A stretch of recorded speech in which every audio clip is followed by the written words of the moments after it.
जनजन के लोकप्रिय नेता, देश के लोकप्रिय माननीय प्रधानमंत्री आदरणीय नरेंद्र भाई मोदी जी का ज्ञान मोक्ष मां मंगला गौरी की धरती पर आगमन हो रहा है। पूरे जिले में, कमिश्नरी में प्रसन्नता की लहर है। जब जब मोदी जी बिहार आते हैं तो बिहार में पैकेज और योजनाओं का सौगात देते हैं जाकर। हाल में झंझारपुर आए थे, पंचायती राज दिवस के मौके पर भागलपुर जब किसानों को तोहफा दिया जाकर, सीवान, और इस तरह लगातार बिहार का दौरे बना रहे हैं और गया जी आ रहे हैं। तो निश्चित तौर पर हर उनके आने पर सभाओं में उनका ऐलान होता है और विकास को रफ्तार देने का काम कर दिया। और अभी गया जी के लिए तो दो महत्वपूर्ण योजना उनके द्वारा चलाए जा रहे हैं। एक है अपना जो मेक इन इंडिया के तहत देश के 12 राज्यों में, उसमें गया, बिहार में गया जी को शामिल किया गया है।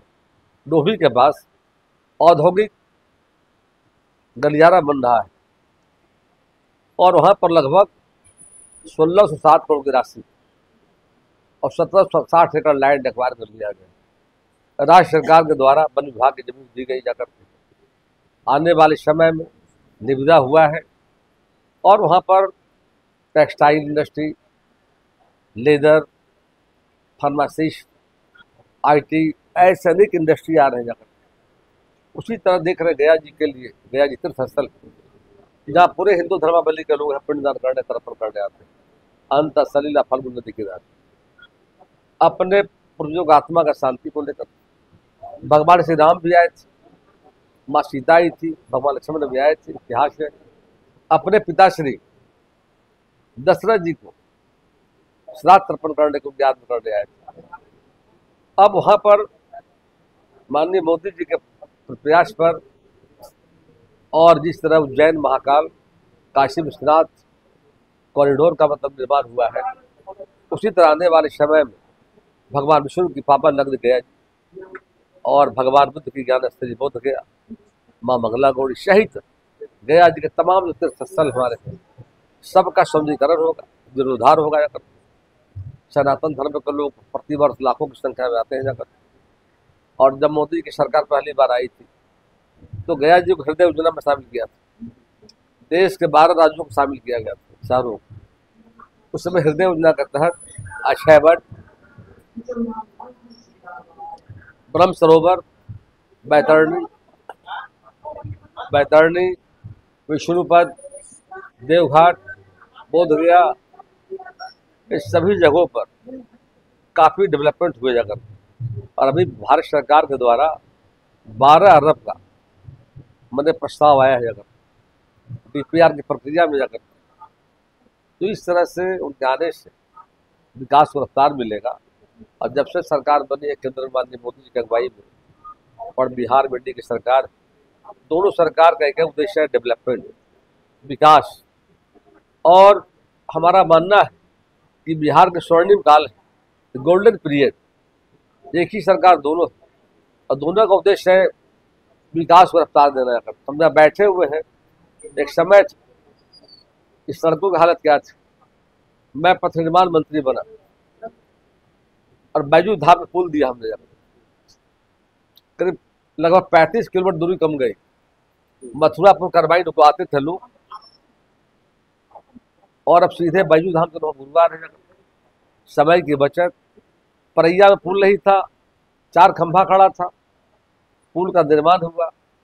गुरारू में पुल बना जाकर कमोरा नदी पर जाकर। तो इस तरह से पुलों का जाल बिछाया गया। और जो हमारे स्टेट हाईवे ये चला है डुमरिया, इमामगंज, बाके बाजार, मथुरापुर करमाई मोड़ होते हुए गुरुवार, गुरारू और टिकारी, मऊ, कुर्था, किंजर, रानी तालाब, 165 किलोमीटर लंबा, 3 अरब पैसे को लागत।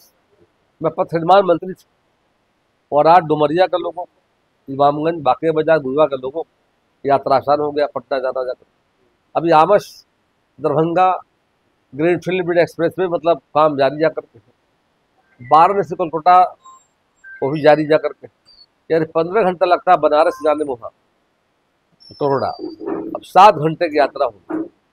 पटना हम जब गया जी जाते थे 3.5 घंटा लगता था। अब 1.5 घंटा में यात्रा हो रही है, बिजली 24 घंटा मिल रहा है। और अभी हम लोगों ने जनसंपर्क अभियान के माध्यम से परैया बाजार, गुरारू, गुरुआ, मथुरापुर अनेक स्थानों पर जनता से अपील करने हम लोग आए थे। एनडीए के सभी नेता शामिल थे जाकर, और हम सबों ने ये अपील किया है कल की सभा को ऐतिहासिक बनाना है। पिछले रिकॉर्ड टूटेंगे और मोदी जी आएंगे तो बिहार के विकास को एक गति और रफ्तार मिलेगी। सर मतलब लगातार विपक्ष आरोप लगा रहा है वोट चोरी पे सरकार पे, क्या कहेंगे सर उस पे? देखिए, प्रमाण होना चाहिए। जी। इलेक्शन कमीशन एक संवैधानिक संस्था है और उनके द्वारा गहन मतदाता परीक्षण कराया गया। 65 लाख लोगों में 7 लाख ऐसे लोग थे डबल नाम, 22 लाख जो मृत पाए गए। तो राहुल गांधी जो हो, तेजस्वी यादव हो, उनको बताना चाहिए किसका नाम कटा, व्यक्ति था, नाम कट गया, प्रमाण देना चाहिए। प्रमाण नहीं दे रहे, ऐसे ही लोग भ्रम फैला रहे जाकर। और उनका इतिहास क्या रहा है? लूट। इसी गया में राजबाला वर्मा कलेक्टर थे, राजबाला वर्मा कलेक्टर हुआ करते थे और लालू जी मुख्यमंत्री थे। 95 में चुनाव हो रहा था, सारा बुथ छपा गया। जो फोर्स आया था मैंने तैनात करने के लिए, सैनिक बल, उसको धर्मशाला बैठा दिया।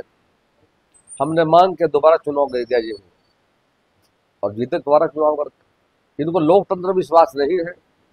जो घुसपैठ आ गया है बिहार में, देश में जाकर घुसपैठी है लोग। देश के ऐसे 200 जिले, 9 राज्य हैं, वहाँ की डेमोग्राफी बदल रही है। बिहार में अररिया, किशनगंज, पूर्णिया, कटिहार देख लीजिए, हिंदू माइनॉरिटी होती जा रही है। वहाँ क्या है भाई, बांग्लादेशी घुसपैठी घुस गए हैं जाकर लालू के राज्य में, कांग्रेस के राज्य में जाकर। अब भारत का संविधान यह कहता है कि जो भारत का नागरिक होगा वही मतदाता होगा। उसी बात को इलेक्शन कमीशन देख रहा है जाकर के। तो अब इनका दुकान बंद होने वाला है। इनका बेस क्या था? विदेशी घुसपैठियों के वोटों पर राजनीति करना, फर्जी मतदाता, रोहिंग्या वोट, बूथ कैप्चरिंग, वो जमाना गया। हम अपने आंखों से देखा है, उदाहरण मैं दिया। कलेक्टर राजबाला वर्मा आरजेडी के एजेंट के रूप में काम कर रही थी जाकर। हरा साड़ी पहन कर गए सभाओं में शामिल होना लालू के साथ जाकर। तो जनता ने देखा इनको लोकतंत्र में विश्वास नहीं है। लोकतंत्र है और जनता का फैसला होता है जाकर, विश्वास करना चाहिए जाकर। और इनको विश्वास यदि नहीं है तो राजनीतिक संन्यास ले ले। आखिर राहुल गांधी चुना गए हैं ना, उनके सांसद चुना गए हैं ना, कैसे आए? भाई चैलेंज करें। इलेक्शन कमीशन ने समय 1 महीने का दिया है दावा आपत्ति। किसी का आपत्ति यदि है दावा करें, वही हम जिंदा है, हमारा नाम काट दिया जाए। कोई लोग दावा नहीं कर पा रहे, कोई प्रमाण नहीं जाकर जनता को गुमराह कर रहे हैं। मेन वजह है, पहले कहा हमने कि विदेशी घुसपैठी जो वोट इनका आधार चुनाव जीतने का, वो अब खत्म हो गया। अब इनको छटपटाहट हो रही है कि मेरा वोट बैंक जो था खत्म कर दिया इलेक्शन कमीशन ने। सही किया जाकर कमीशन को चाहिए देश में गहन मतदाता परीक्षण कराना चाहिए। अब ऐसे जो अवैध लोग रह रहे हैं उनको बाहर करना चाहिए वोटर लिस्ट से, और उन पर रोक लगनी चाहिए। इसका डबल नाम है, उन पर रोक लगनी चाहिए। इलेक्शन कमीशन बहुत बढ़िया काम कर रहा है, स्वागत हम करते जा करते हैं। और जनता इलेक्शन कमीशन के साथ, जनता विरोध नहीं कर रही। जो अभियान चला भी है तो जनता ने लगभग 98% सत्यापन कराया। जनता सत्यापन कराया, अब डॉक्यूमेंट लोग जमा कर रहे हैं, अच्छी प्रगति जाकर के है। इलेक्शन कमीशन का मंशा ये नहीं है किसी का नाम काटना। ये जो फर्जी है जो बाहर ही फटेगा। हम चुनाव आयोग के साथ जनता खड़ी जा करके है। ये जो राग अलाप रहे हैं और भ्रम पैदा करने जा रहे हैं, इनके बहकावे में आने वाला है नहीं। जनता समझदार जा करके है। अब लोकतंत्र में आस्था है और लोकतंत्र हम सबों का जो पवित्र त्यौहार आने वाला बिहार चुनाव हो जाकर, इनको जनता पर भरोसा नहीं रहा। शुरू से इतिहास रहा है कांग्रेस आगे लूट करके वो कब्जा करके सत्ता में जाने का, वो बंद हो गया। अब फेयर इलेक्शन हो रहा है, हर जनता वोट में शामिल हो रहा है। और जो 2 नंबर के वोटर हट गए जाकर, बेचैनी बढ़ गई जाकर। तो भाई अब उनका तो सब लोगों का दिमाग खराब, अब करें बहिष्कार करें, अब जो कीजिए। हम लोग का मानना है इलेक्शन कमीशन पूरे देश में कराए, ऐसे मतदाताओं को बाहर करे जाकर। और संतुलन बिगड़ रहा देश का, संतुलित होगा। दिल्ली में पकड़े जा रहे हैं, बंगाल में पकड़े गए, बांग्लादेशी घुसपैठी है, सबको बाहर करना चाहिए, हमारी मांग है। एक और आखिरी सवाल रहेगा सर, जन सुराज के संस्थापक प्रशांत किशोर लगातार एनडीए नेताओं पे टिप्पणी कर रहे हैं, अपने अध्यक्ष के बारे में, प्रदेश सम्राटी के बारे में, उन पे क्या कहते हैं? देखिए, अब तो लोकतंत्र में आज़ादी बोलने की है कि प्रमाण देने का, किसी पर उंगली उठाने का पहले प्रमाण देने का। अब मंगल पांडे पर सवाल उठा दिया और मंगल पांडे ने साफ कहा कि डीम्ड यूनिवर्सिटी देने का हमारा विभाग का तो काम नहीं ही नहीं करता। तो बातों में दम है नहीं, ऐसे हवा में आरोप लगा देना। आरोप का मतलब प्रमाणित करना, अन्यथा जनता देख रही है। हमको जनता पर भरोसा है, लोकतंत्र है, सबको बोलने की आज़ादी है और सत्य बात बोलनी चाहिए जाकर, प्रमाण के साथ बोले तब लोग बात करेंगे। बिना प्रमाण किसी पर आरोप लगा दें उसको कोई मतलब है नहीं, उससे आदमी स्वयं हल्का होता है जाकर और जनता समझती है बात को जाकर। अब डेमोक्रेसी है, हर चुनाव में अनेक पार्टियां नहीं जाती हैं, नहीं उम्मीदवार आते हैं जाकर, अंतिम फैसला जनता करती है। हमें भरोसा जनता पर है और डेमोक्रेसी पर। हम अपील करना चाहेंगे गुरुआ विधानसभा में परैया बुरारू गुरुआ के भाई और बहन अपील करना चाहेंगे। अब मैं घूम जा रहा था तो काफ़ी मतलब खुशी का माहौल था और हर लोगों ने कहा हम आएंगे, तो अच्छा पॉजिटिव मैं देखा जाता है। तो देख रहे हैं कि मोदी जी 11 वर्षों में जो काम कर दिए, पिछला सब रिकॉर्ड टूट गया है। 11 साल में दुनिया की चौथी अर्थव्यवस्था जापान को पीछे छोड़ते हुए भारत पर मोदी जी सबका साथ, सबका विकास, सबका विश्वास, सबका प्रयास के रास्ते पर आज भारत पूरी दुनिया बोल रही है, तो दुनिया में तो सम्मान भारत का बढ़ रहा है। तो कुल मिलाकर हम अपील करना चाहेंगे कल की सभा जो हो ऐतिहासिक सभा बनाने के लिए बड़ी संख्या में लोग आए, उनकी सभा में भाषण को सुने, उनके हाथों को मजबूत करें।